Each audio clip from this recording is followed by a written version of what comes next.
Hey, welcome back to Magipedia, the online encyclopedia of magic tricks, teaching, exposing and revealing magic tricks in every episode, apart from the episodes where I just teach you some kind of general card handling like shuffling or cutting the deck, you know. But either way, it's teaching all things to do with doing magic with cards usually, but I may introduce other objects at some point. This week is cards, okay? Apologies for how long that rambling intro was. So I'd just like to do a performance first. Let them shuffle the cards, take the cards back, and ask them to pick a card. It's the classic pick a card plot, so pick a card, any old card. Let's say this one, you can have a look at it if you like, and ask them just to remember it. Then they're remembering that one. They're actually holding on to it as well, but I don't have someone who's hold on to it while I do a swing cut. So you cut the cards and ask them to put the card back, just there. Look, you can see that it is still the same card, okay? So you've done half of the swing cut, they've put it on top, and then you've buried it in the middle, okay? Then you tell them that you want 2 chances to find their card. You can kind of go, depends how sort of mentalism you want to go with this, but I've actually developed a new bit of patter where I say, tell me a card that isn't your card, and that will inadvertently give away what your card was. So they have a choice of how they want to try and put you off the scent. So say for example they say to you the 4 of clubs. You say, okay, I'm going to find the 4 of clubs. And as you do, you don't really show them the cards, you hold them up a little bit.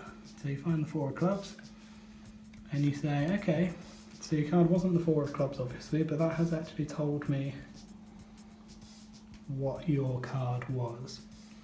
I think that your card was the 9 of diamonds. Is that right? And they'll say, nope. And you could have done some patter at this point saying, so you told me a black card, so I think your card is red, or something like that, okay? It depends what card they've told you. But now, as you're saying to them, the 9 of diamonds, confidently, you're just shuffling the cards because you know the trick is over and you've confidently revealed what it is. And then you're in trouble now. It's the magician in trouble plots, which everyone seems to like. So you say, oh, okay. I did actually say I'd need 2 chances at this trick, so now this is your second chance, not the 2 cards, that was just your first chance, you know, because they told you 1 card and then you found their card. So you use their 2 cards, put them on top of the pot, and then you just chuck them over there, but impossibly a card has got trapped in between.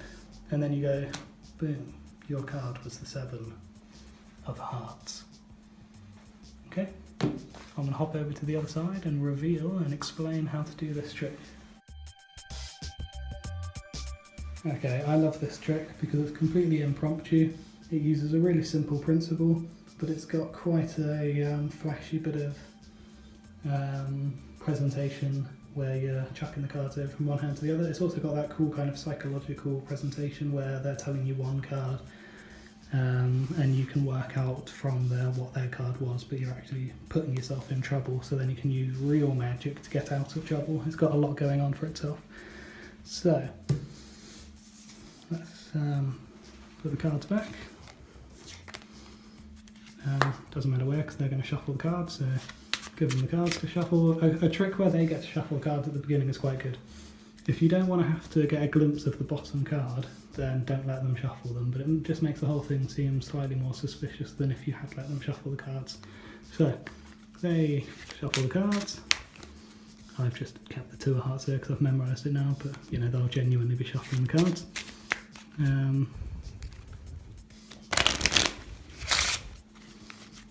They can even cut the cards if they like, and oh, it's still the 2 of hearts, as if by magic.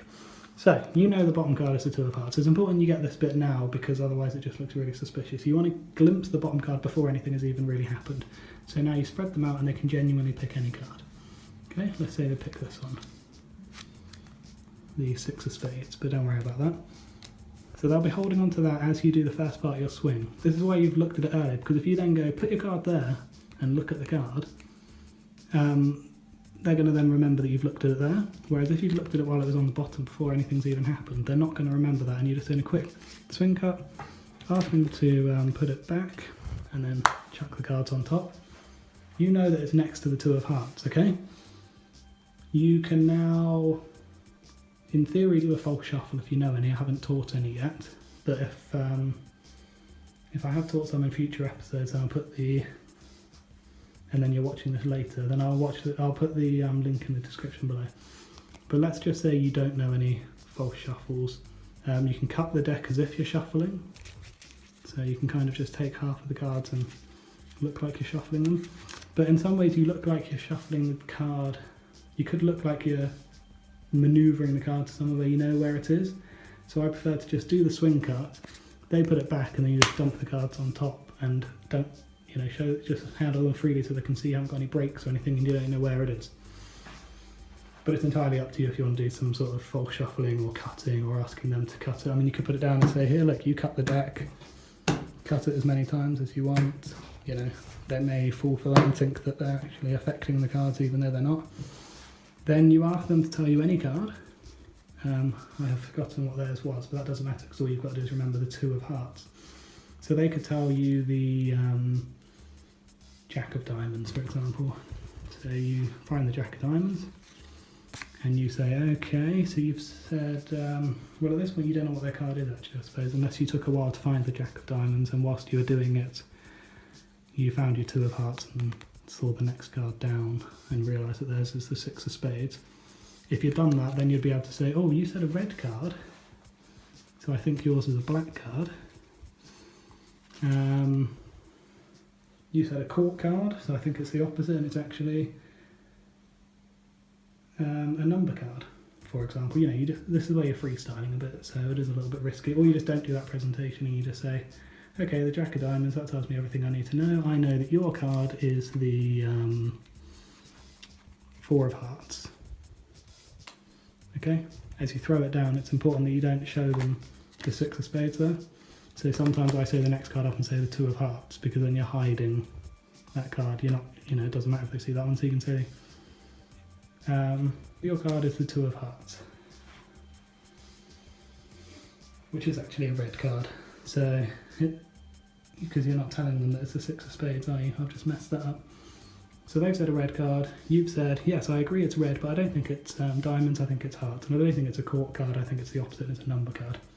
This bit you're honestly just making up as you go along because both cards are completely wrong. So now you put the cards back together, but not back together how they were, because this is where the two of hearts was. You put them back together the other way. So now it's on what will be the top of the deck once you've turned it over like this. So now it's on top of the deck. So you've told them it's the two of hearts, but you need to get the top card to the bottom. Okay, so as they're looking at it, you just casually shuffle. You shuffle off one card, and then just shuffle all the rest of the cards on top, and it's at the bottom. Then if you like, you can even hold it where it is. You just put your fingers in place and pull the rest of the cards up, so it's still there, and then just shuffle these on top. And if you're really scared, you can kind of put your finger over the side there and just shuffle a few like this, because you're not moving anything at the bottom, but you can literally just keep it like that. You can even do a riffle shuffle, where you shuffle the bottom card first, and then the rest onto it. That was really bad riffle shuffle. Check out episode 2 if you want to see the riffle shuffle being done properly. Either way, their card is now on the bottom. So you say, I want a second chance to find your card. Take either card and put it on top. Take the other card and put it on the bottom, but out jog so they can still see it, which is secretly so that you can have your fingers touching the bottom like this.